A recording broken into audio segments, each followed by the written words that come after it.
Mae'n hyn flwyddyn 21 mis Tachwedd y 19fed yr alfed awr ar 15.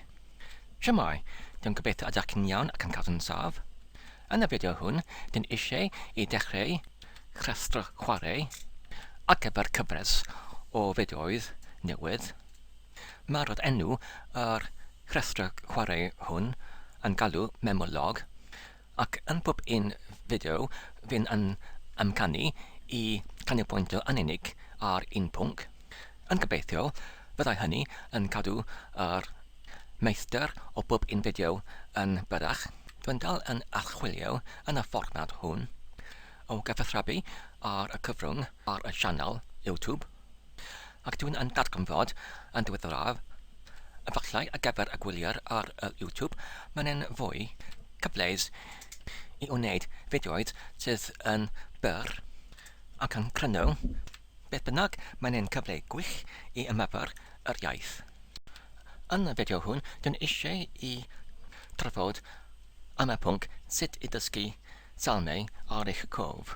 Dwi'n meddwl mae'r hwn rhywbeth sydd yn eithriadol yn bwysig ar gyfer pob un unigolion, achos fel Cristnogion ydyn ni'n yn dibynnu y holl amser i fod fel ywyn, i fod yn dynar, yn dirion, yn gostengedig, yn helaeth i eraill, yn hynaws, i fod yn meddwlgar tuag eraill, ac hefyd i fod yn meddwl i rhai sydd yn troseddu yn ein erbyn ni. Ond, pellach, yn ddamceniaeth, ydyn ni yn gwybod hynny i gyd.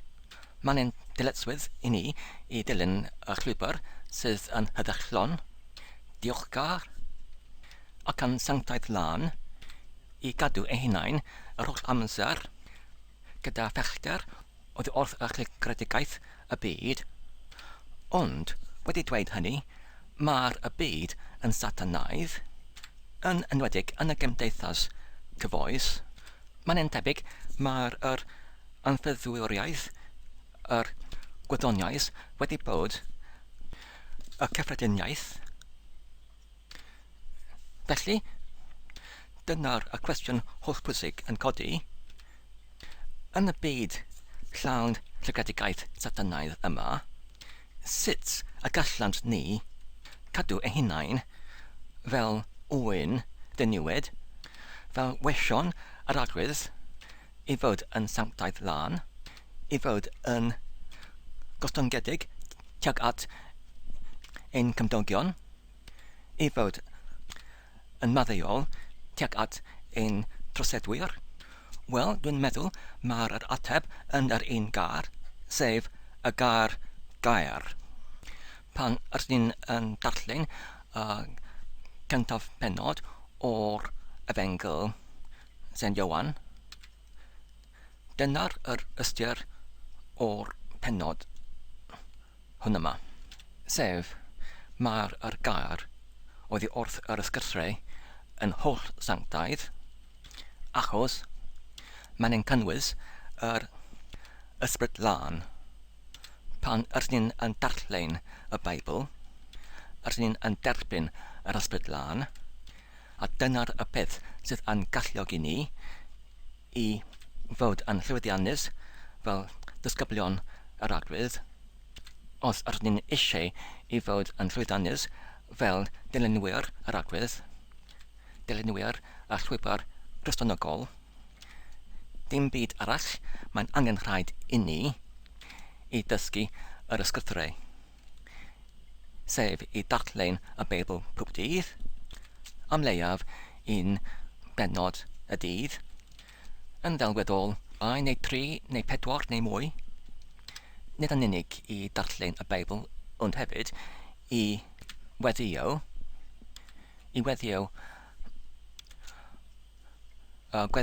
ein arglwydd yn y bore, yn y prynawn ac yn y noswaith. Dwi'n yn credu mae'r gytreddiadau hyn yn eithriadol yn bwysig, ond pam? Oherwydd mae'n angen rhaid i ni i arfogi ein hunain yn erbyn y byd, achos pan mae'r bobl yn bod fel yw'n diniwed, fel wesion sanctaidd lan waith gwaredig. Mae'r blediaid y byd yma sydd yr holl amser yn y gymdeithas agored wedi barod i neidio ar yr oen i gymryd fantais ohono fe neu hi. Ers ni'n cael ein ymosod o'r amser ar y cyfryngau trwy'r teledu ac drwy'r ffilmiau hefyd, mae'r pawb yn dweud ac yn gwybod mae'r ffilmiau ac y cyfryngau yn llawn o rhegi a chygredigaeth ac ati, ond mae'r pŵer gyda'r cyfryngau sydd yn tynnu y diniwed i mewn tuag ato fe, sut wedyn i arfogi eu hunain yn erbyn y pŵerau y byd sydd yr holl amser yn ein tynnu ni tuag at y llygredigaeth. Wel, dyma'r pwysigrwydd y gair sanctaidd. Dwi'n yn arfogi fy hunain pob dydd drwy'r aladrodd y Salmau. Mae gyda fi yr holl amser y geriau y Salmau ar fy wefusau, ar fy nafod. Pan dwi'n yn aladrodd y geriau y Salmau ar fy wefusau, mae rhywbeth yn digwydd. Mae'r ysbryd lan oddi wrth y geriau yn fy amddiffyn yn erbyn y byd llygredig. Ac felly, dwi'n yn argymell pob un i wneud yr un beth. Ar gyfer y dechreuwr sydd yn eisiau i dysgu ar y cof y Salmau am y tro gyntaf, dwi'n yn argymell Salm 1 ac hefyd Salm 8. Ar y wyneb, mae'r gyffrediad i dysgu holl Salm yn dangos yn anodd, ond os da chi'n gwybod y fodd i wneud hynny, mae'r gweithrediad yn dod yn hawdd. Sut wedyn i dysgu un holl Salm yn y cyfan? Wel, beth dwi'n yn gwneud yw i rhannu llinellau o'r Salmau i mewn i grwpiau o 5 llinell. Ac ar gyfer hyn, dwi'n yn defnyddio fy bysedd i chrifo yn llinellau. Er enghraifft, yn gyntaf, dwi'n yn dysgu ar cof yr geriau o'r llinell gyntaf, a phan dwi'n yn gallu aladrodd yr holl llinell heb unrhyw gipolwg ar y llinell, dwi'n wedyn yn symud i'r llinell nesaf.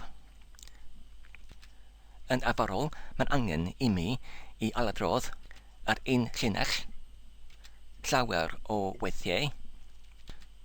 Weithiau yn fwy nag 10 gwaith, ac wedyn dwi'n symud i'r llinell nesaf a gwneud un peth, a pan dwi'n yn dod o hyd o'r llinell olaf yn y grŵp o 5, wedyn dwi'n yn aladrodd y 5 llinell i gyd.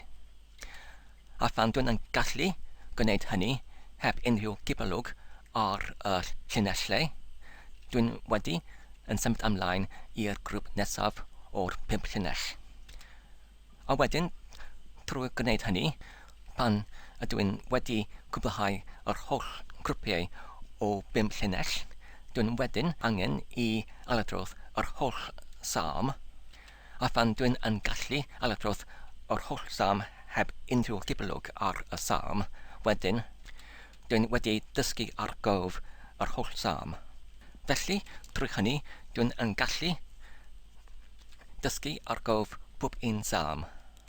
A drwy hynny, dwi'n yn gallu arfogi fy hunain yn raddol mwy a mwy yn erbyn yr ymosodiadau sydd dwi'n yn wynebu pob dydd. Diolch yn fawr am eich gwylio am yr recordiad hwn. Dwi'n gobeithio ydych chi'n wedi ei darganfod yn defnyddiol.